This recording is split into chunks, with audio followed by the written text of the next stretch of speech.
నమస్కారం అండి. రండి.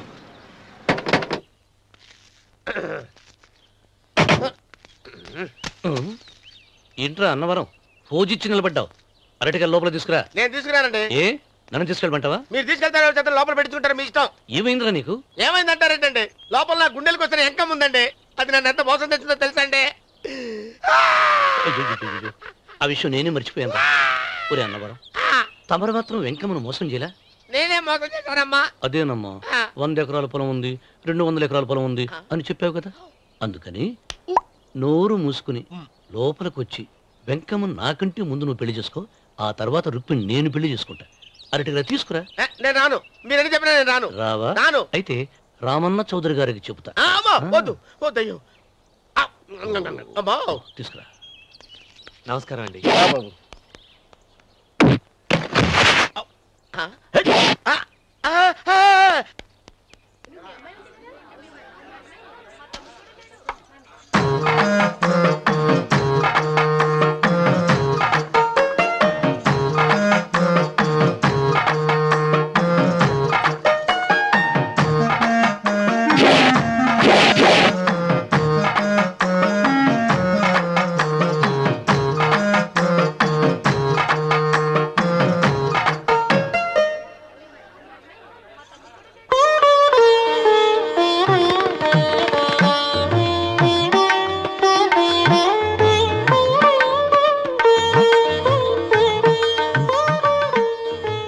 గారు ఇప్పటికే ఆలస్యమైంది. త్వరగా జాతకాలు చూసి లగ్న పత్రికలు రాయించండి. నేను అదే కంగారు పడుతున్నానండి. ఇప్పటికే ఆలస్యం అయిపోయింది, మంచి ముహూర్తం దాటిపోతుందేమోనని. మీరు మాత్రం ఏం చేస్తారండి? మీ ఊరు నుంచి బయలుదేరి రావాలంటే ఒకవైపు కొండ, ఇంకోవైపు చెరువు, మధ్యలో ఆలయం. ఆలయం లేకపోతే సమయానికి వచ్చి ఉండేవాళ్ళుగా. ఏడముందో తెలియని కముకు తెప్ప 30 ఎకరాల భూమి నిత్యాన్నదానం కోసం అమ్మవారి దేవుడానికి రాసేసిన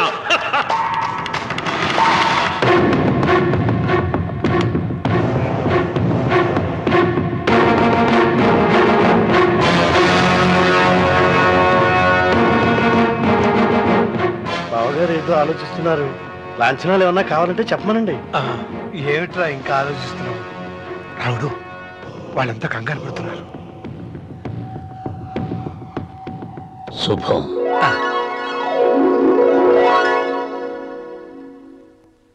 ఏం మాట్లాడుతున్నారు రావణ చౌదరి గారు? ఆలయం కూలగొట్టించి రొట్టేయించాలనా? ఇన్ని సంవత్సరాలుగా మన గ్రామం కుగ్రామంగా మిగిలిపోవటానికి రహదారి సదుపాయం లేకపోవడమే కారణం. ఇదిగో 6 మైళ్ళ పొడవున రోడ్డు వేయించడానికి ప్లాన్ సిద్ధం చేశాను. దీని మూలంగా నేను 120 ఎకరాల పొలాన్ని పోగొట్టుకుంటాను. అది సరేనండి, మరి ఆలయము? పదవిలో ఉన్న వాళ్ళు ఆలోచించవలసింది ఆలయాన్ని గురించి కాదు, ప్రజల శ్రేయస్సు గురించి. ఒక పక్క కొండ, ఇంకొక పక్క చెరువు, మధ్యలో ఆలయం. దాన్ని పడగొట్టకపోతే ఇంకో 6 మైళ్ళ దూరం ఎక్కువ పెరుగుతుంది. అది అమ్మవారి ఆలయము. నోరు లేని అమ్మవారి కంటే నోరున్న జనం గొప్పవాళ్ళు. రోడ్డు లేకపోబట్టి ఈ పల్లెలోని పేద ప్రజలు పండించుకున్న కూరగాయలు పట్టణానికి తీసుకెళ్లలేకపోతున్నారు.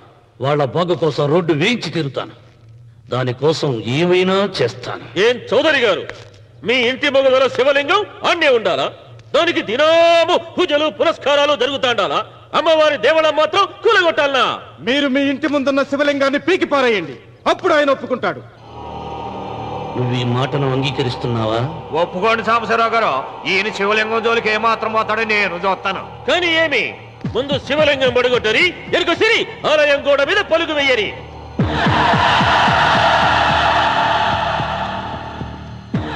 ముందుకేసిన అడుగు వెనక్కి తీసి అలవాటు ఈ రామన్నకు లేదు.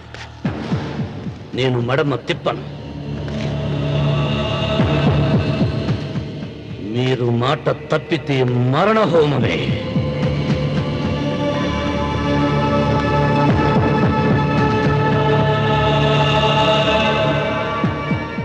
ఊపు చూస్తా ఉంటే శివలింగాన్ని పీకి పారేసెట్టే ఉండాడే. అయితే సాంబశివరావు గారి 30 ఎకరాలకు ఎసరే. ఆ ఇంటి ముందుండేటిది మామూలు రాయి కాదయ్యా, మహిమగల శివలింగము. తరతరాలుగా వాళ్ళ వంశాన్ని కాపాడుతాడాడే దేవుడు. చెయ్యి వెయ్యని తెలుసని.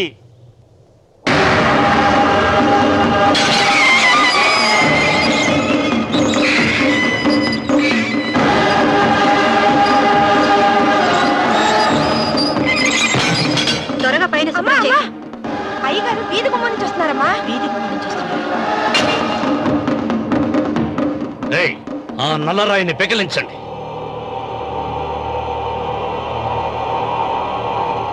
ఓ, మీరందరూ హిందువులు. మీకు కళ్ళు పోతాయి, మీ జీవితాలు కుళ్ళిపోతాయి అన్నారు. అయ్యా, ముస్లిం అయినా హిందూ అయినా దేవుడు దేవుడే. నేను ఈ పాపం చేయలేను. పాపం? దేవుడి ముందు చేతులు కట్టుకుని నిలబడటమే శాపం రా. నేనే పెకలిస్తాను.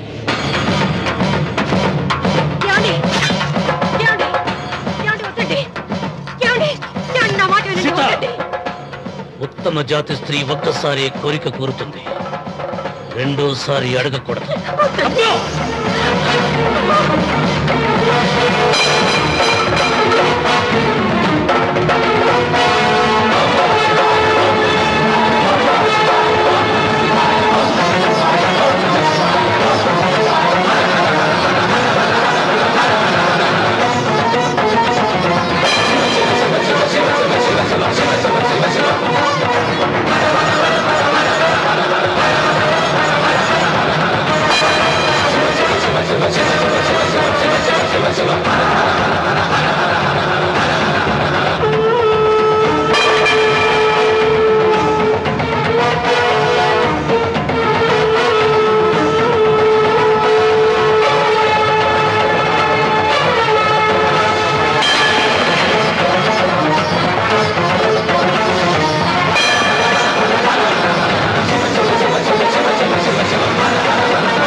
నీ తాత ముత్తాతల కాలం నుంచి ఉన్న స్వయంభూలింగాన్ని తీసేసి మహాపరాధం చేశావు.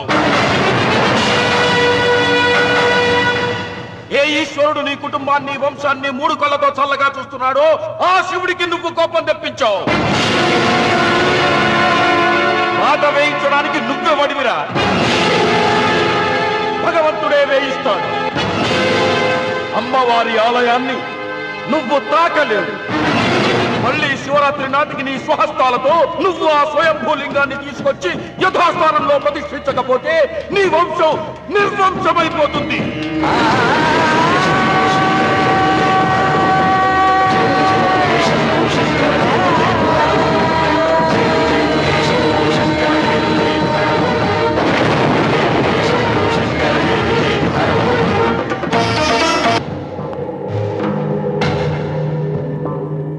శివలింగాన్ని మీకు చెరులో పారేశాడు. ఇంకా గుడి మీద కూడా వస్తాడు. ఎక్కడొస్తాడు? జటాధర స్వామి శపించాడు కదా, జారిపోయి ఉంటాడు. రామున్న మొండివాడు పాపారావు. శాపాలకు తాపాలకు లొంగిటోడు కాదు, వస్తాడు. అతను వచ్చే లోపే పొలం ఆక్రమించుకోకుండా, దేవళం కూలగొట్టకుండా ఏదో ఆలోచించాలా.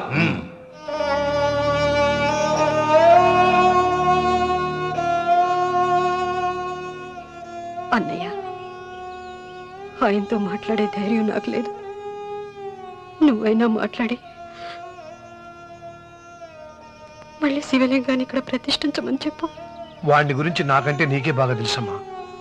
వాడు నా మాట వింటాం. నాకు భయంగా ఉందన్నయ్య. ఆపద ఏ వైపు నుంచి వస్తుందో ఏమిటో.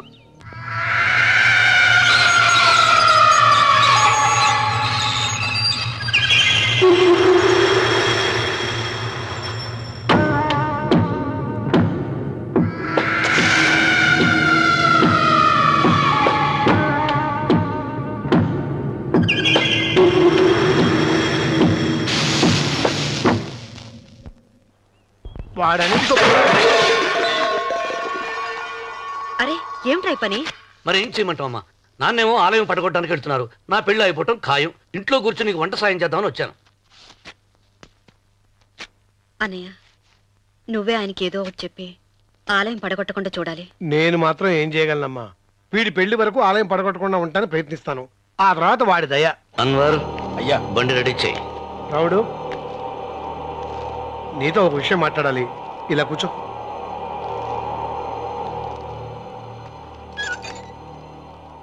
ఆలయం విషయంలో నీ పంత మానుకోవా? నిన్న జరిగింది మరచిపోను. నేడు జరగాల్సింది వాయిదా వేయను.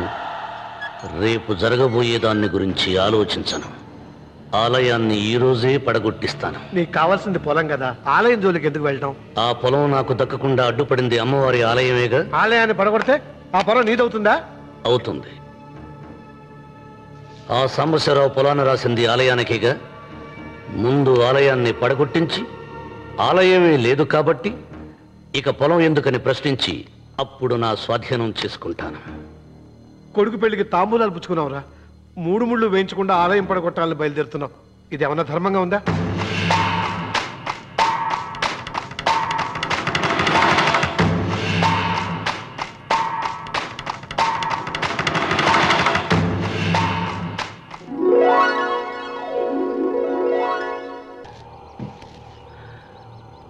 వెంకన్న, నా పట్టుదల కోసం నేను ధరించిన ఈ నల్ల చొక్కా ఎప్పుడురా మార్చేది? ప్రతీకారం కోసం ప్రమాణం చేసి వేసుకున్న నా తండ్రి మొలతాడు ఎప్పుడురా నా మెడ నుంచి ఊడిపడుతుంది? వెంకన్న, చెప్పరా, ఆ ఆలయాన్ని పడగొట్టి ఉపాయం చెప్పు. ఇంత జరిగినా కూడా నీ అహంకారం తగ్గలేదురా? నారు పొయ్యకుండా నీరు పెట్టకుండా ఈ ప్రపంచంలో పెరిగేది ఒక్కటే, అహంకారం. అది నా సొంతం.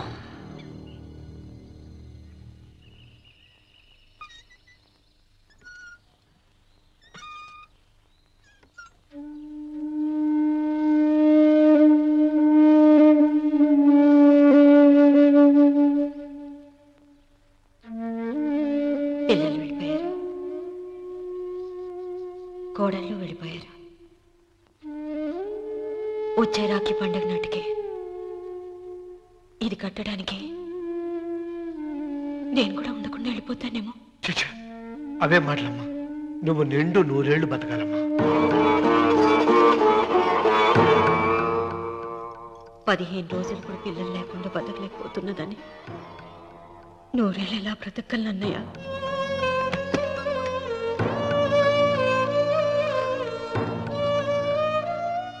వీటి కోసమేగా మా పిల్లలు ఇద్దరిని ఇంట్లోంచి వెళ్ళగొట్టారు.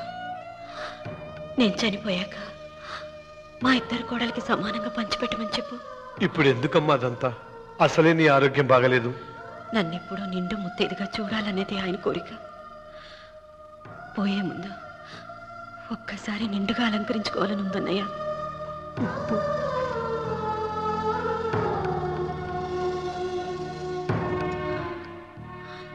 ఈ అన్నయ్య లేకపోతే నా ఈ కోరిక తీరేది కాదు. నీ చేతులతో అలంకరించన్నయ్యా.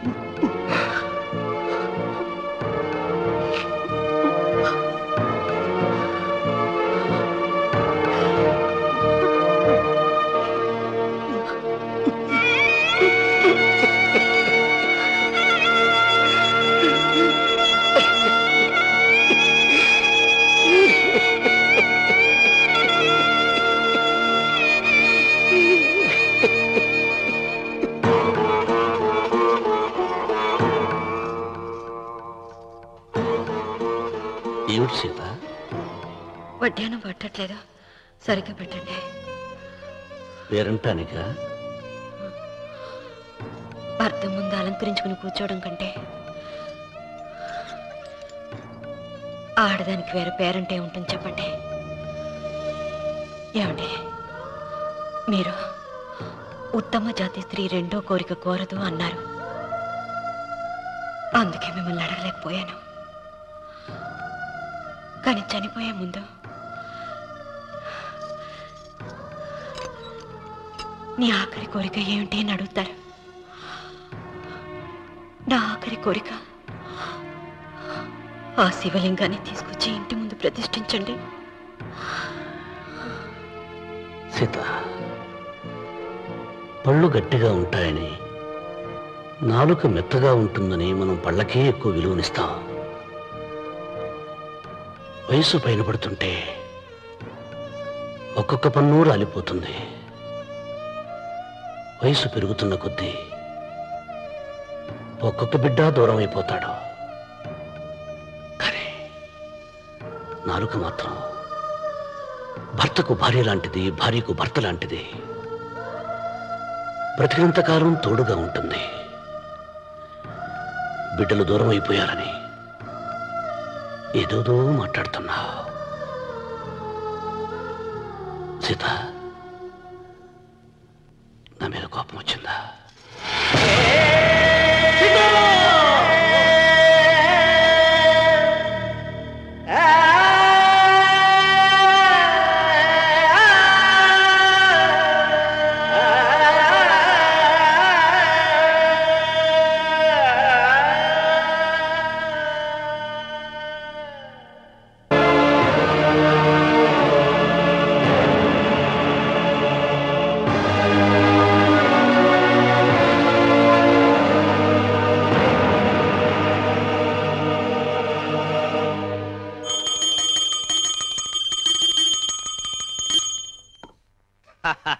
అక్కడ రామన్న చౌదరి చచ్చిన పేళానికి దీపం వెలిగించాడు, ఇక్కడ ఈయన అమ్మూరికి ఆరతిలిగిచ్చాడు. నేను ఆ రోజే చెప్తేనే అది చాలా మహిమగల శివలింగము, దాని జోలికి పోతే సర్వనాశనం అయిపోతాడని. పిల్లలేమైనారు? ఇల్లు వదిలిపోయినారు. పెండ్లాము లోకం ఏడ్చిపోయా. ఇక రామన్న చౌదరితో పాటు ఆయన వంశం కూడా గబ్బులేచిపోతాడు. ఒకవేళ భయపడి ఆ శివలింగం మళ్ళీ యథాస్థానంలో పెడతాడేమో. పెట్టడు. పెట్టాలని ప్రయత్నిస్తే ఎట్లా ఆపాలనో మనం చూసుకుంటాం.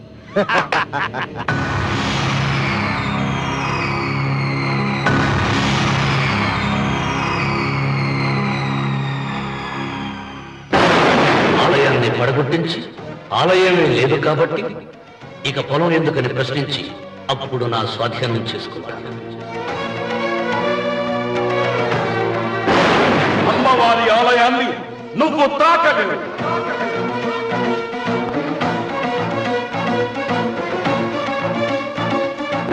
ఆ ఆలయం కూడా పడగొట్టక్కర్లేదండి.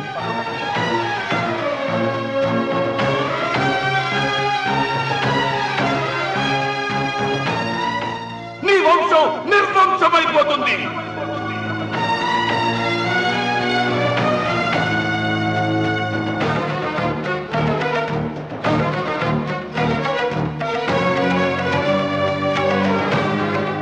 ఆ శివలింగాన్ని తీసుకొచ్చి ఇంటి ముందు ప్రతిష్ఠించండి.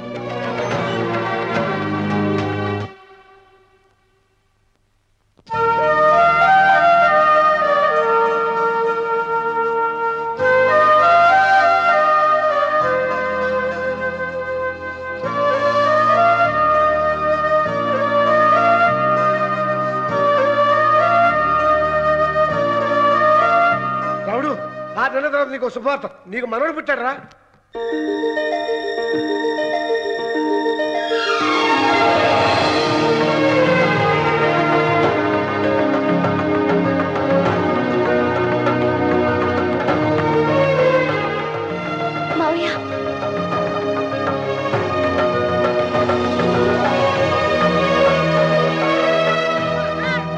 నా వంశం నిర్వంశమైపోతుందని జటాధారి శపించిన ఎదిరించి నా ఇంట పుట్టిన మొదటి వంశాంకురం.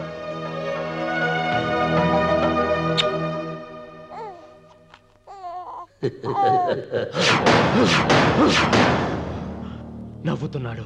ఆ రమణ నవ్వుతున్నాడు. మళ్ళీ నవ్వుతున్నాడు. వాడు నవ్వుతున్నాడు. వారసుని పుట్టాడని హాయిగా నవ్వుతున్నాడు. వాడి ముఖంలో ఆనందం కనిపిస్తే నీ జీవితంలో నిప్పులు పోసుకున్నట్టే తెలుసా? నా అనుమానం 3వ వాట కింద తను ఉంచుకున్న ఆస్తి, అంతస్తు, నగలు అన్ని అన్ని అన్ని ఆ బిడ్డకి రాసిస్తాడు తెలుసా? మొన్న డాక్టర్ పరీక్షించి ఏం చెప్పింది నీకు? పిల్లలు పుట్టే అవకాశం చాలా తక్కువగా ఉంది అని చెప్పలేదు? చెప్పు.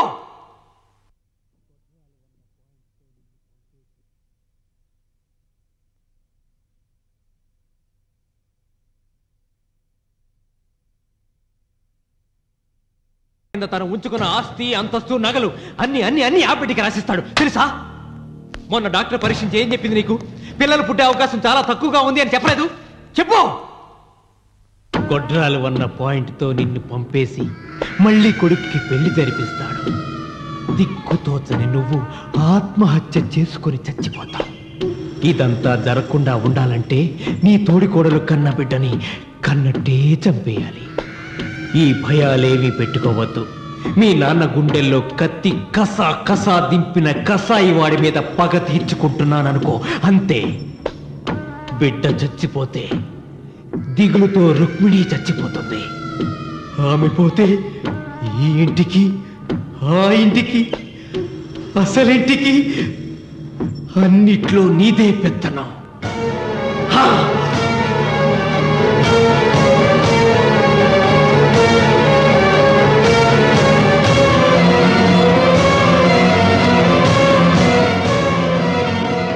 నాకు చిన్న సాయం చేయాలి, చేస్తావా? ఏంటమ్మా? బిడ్డకి పాలల్లో విషం కలపాలి. అయ్యో, నేను అర్థాన్ని కాదమ్మా.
బిడ్డకి చివరిగా ఏం పట్టించారు? పాలు తాగించా. పాలలో విషయం కలిసింది. Sister, call doctor Reddy. చివరిగా పాలు ఎవరు పట్టించారు?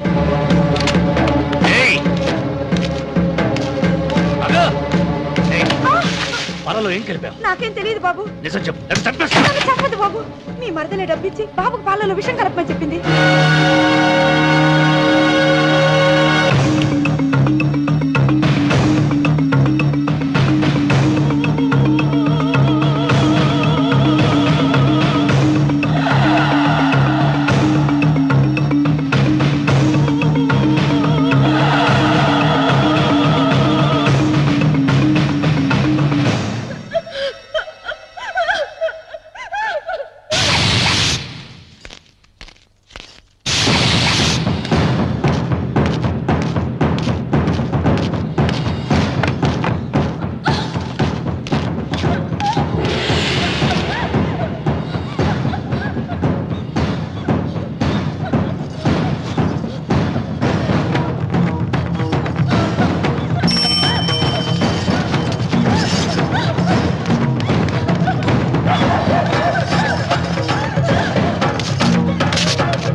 దేవుడి మీద కోపాన్ని నీ కుటుంబం మీద చూపిస్తున్నావు.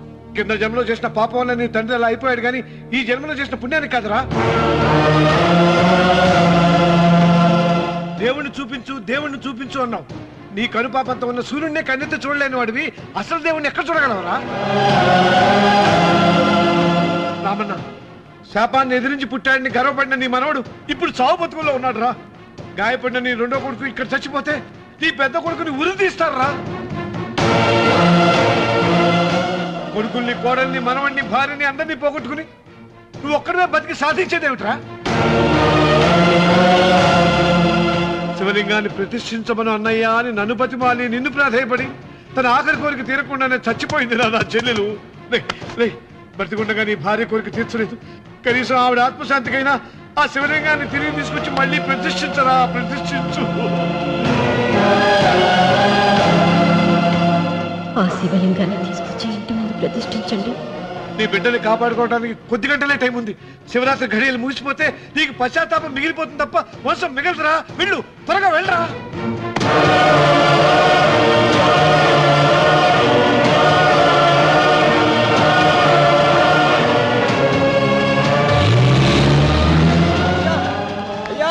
అయ్యా గారు,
₹1,00,00,000 రూపాయల ఆస్తి నష్టపోయాను.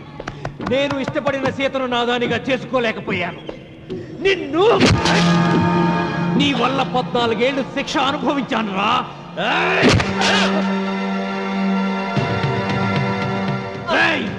ఒంటరితనం నాకు అంటగట్టిన నిన్ను నీ కుటుంబంతో కలిసి ఉండనివ్వనురా.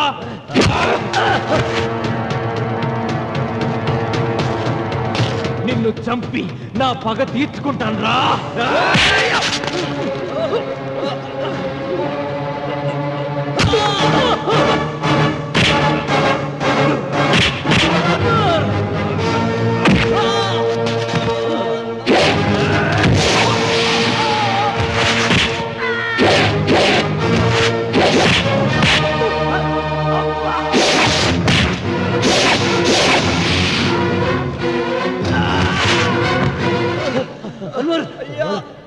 అయ్యా, శివలింగం.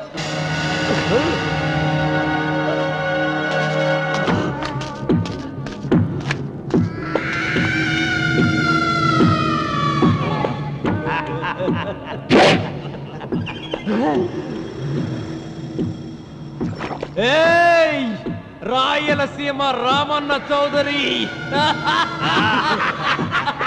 ఇప్పుడు చూస్తా నిన్ను ఏ దేవుడు కాపాడతాడో.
तस्वाङ्गरागाय महेश्वराय नागेन्द्रहाराय त्रिलोचनाय तस्वाङ्गरागाय महेश्वराय नित्याय शुद्धाय दिगम्बराय तस्मै नकाराय नमः शिवाय।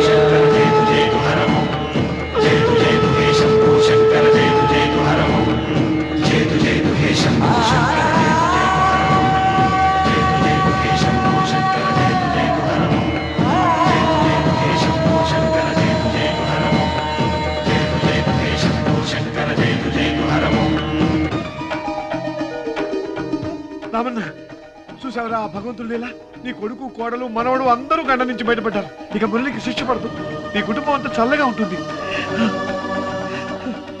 సీతమ్మ ఆత్మ ఇప్పుడు శాంతిస్తుందిరా.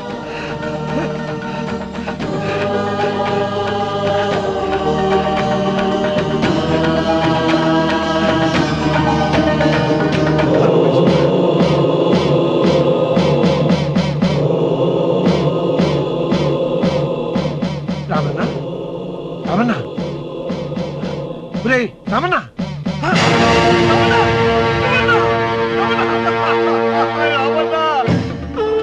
గాలి, భూమి, నీరు, తల్లిదండ్రులు, స్నేహితులు మాత్రమే దేవుళ్ళని ఇన్నాళ్ళు అపార్థం చేసుకున్న రామన్న చౌదరి వీటన్నిటినీ సృష్టించిన పరమేశ్వరుడే అసలైన దేవుడని అర్థం చేసుకుని శివ సాన్నిధ్యంలో ఉన్న తన భార్యను కలుసుకోవడానికి కైలాసానికి వెళ్ళిపోయాడు. జీవితం చరితార్థం చేసుకున్నాడు.